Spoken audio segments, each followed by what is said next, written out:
Salut à tous et bienvenue pour la présentation des nouveaux classements WTA et ATP en ce lundi 10 juin 2024 avec comme tous les classements après Grand Chelem, des changements dans le top 20. On va voir tout ça, mais avant on va refaire un petit retour en arrière sur la quinzaine écoulée de Roland Garros avec un tournoi, une édition très perturbée en première semaine par la pluie, qui a été la star de la première semaine avec certains matchs qui se sont déroulés un peu plus tard.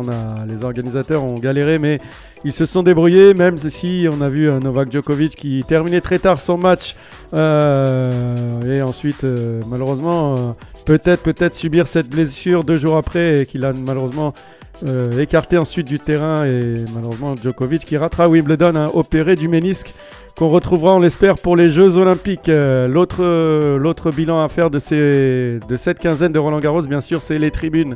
Les tribunes vides. Alors, c'est pas la faute, malheureusement, aux organisateurs, bien que je pense qu'il y a des solutions, notamment obliger les gens à venir 1 heure avant l'heure du match. Si ce n'est pas le cas, proposer à la revente sur place des tickets.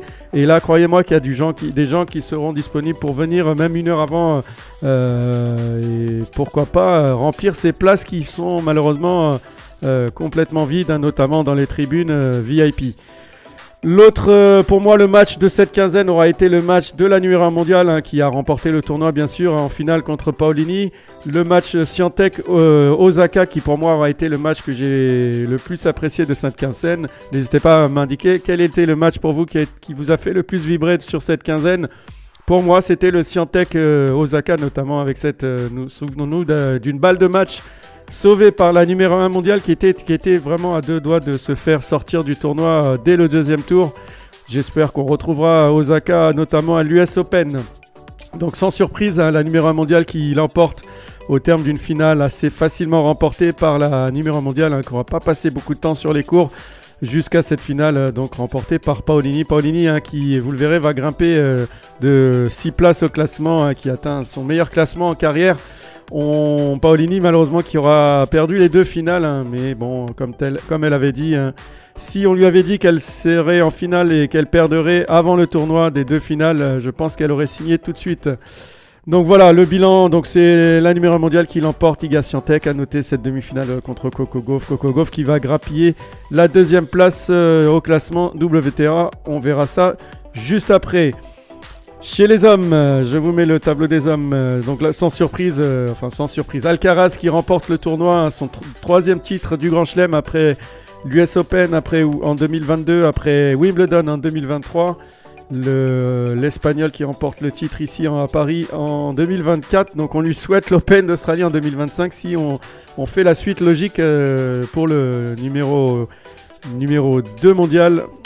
Désormais, il a repris sa place de numéro 2 aux dépens de Djokovic qui passe à la 3e place, et Yannick Sinner qui sera bien sûr qui est le nouveau numéro 1 mondial, malgré cette défaite contre l'Espagnol en demi-finale avec un match très accroché en 5-7. On a eu 2 matchs en 5-7.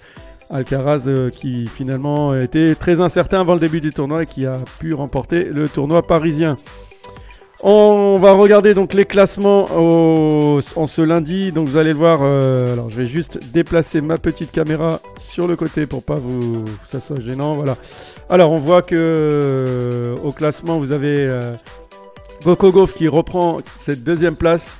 Aryna Sabalenka qui chute à la 3e place. On a Maria Sakkari qui chute de 2 places. Et Ons Jabeur à la 10e place désormais, qui, malgré un plutôt bon parcours, rétrograde d'une place au classement WTA. Et pas mal de chamboulements de la 11e à la 20e place, vous le voyez. Alors, si on fait de la géopolitique, on a beaucoup de drapeaux américains, de drapeaux russes et ukrainiens et biélorusses. Donc on a pas mal de ses représentantes dans la 10e à la 20e place. Donc Daniel Collins qui était 10e chute d'une place. On a Ostapenko sorti assez tôt dans le tournoi qui chute de 3 places. Kasatkina la russe d'une place, et on a la montée de Samsonova et de Alexandrova, les 2 russes qui prennent chacune 2 places. Tout comme l'Ukrainienne Kostyuk, Navarro 6 places. Azarenka 2 places, et Adan Maya qui a chuté très tôt dans le tournoi également, qui chute de 6 places. Donc on a Jasmine Paolini qui gagne 6 places pour se hisser à la 7e place, qui est le meilleur classement en carrière pour l'italienne. Et la chute la plus importante du top 20, c'est la brésilienne Adan Maia, sortie assez tôt du tournoi. Chez les hommes, donc je vous ai dit qu'on avait le numéro 1 mondial, Yannick Sinner, qui est désormais en top du classement, avec Alcaraz, le vainqueur de Roland Garros, qui reprend la 2e place, et donc Djokovic, 3e au classement. On a deux mineurs qui intègrent le top 10 à la 9e place. On a Tsitsipas qui a chuté de 2 places, les Américains Paul et Shelton qui grappillent tous les deux une place. Donc un tir groupé américain à la 12e, 13e et 14e place. Hugo Humbert qui garde sa 16e place malgré une sortie prématurée sur la terre battue parisienne, même si on sait que c'est pas sa surface. Auger Aliassime qui prend 3 places à la 18e place. L'Argentin Baez une place et Jarry qui est sorti assez tôt, qui chute d'une place. On a le Français Manarino qui est sorti du top 20. Suite à ces résultats plutôt mitigés ces dernières semaines. Voilà pour les classements. On se retrouve nous pour la saison de gazon dans les prochains jours pour peut-être recouvrir en direct quelques matchs du tournoi du Queens. Allez, merci de m'avoir suivi. Ciao, à bientôt.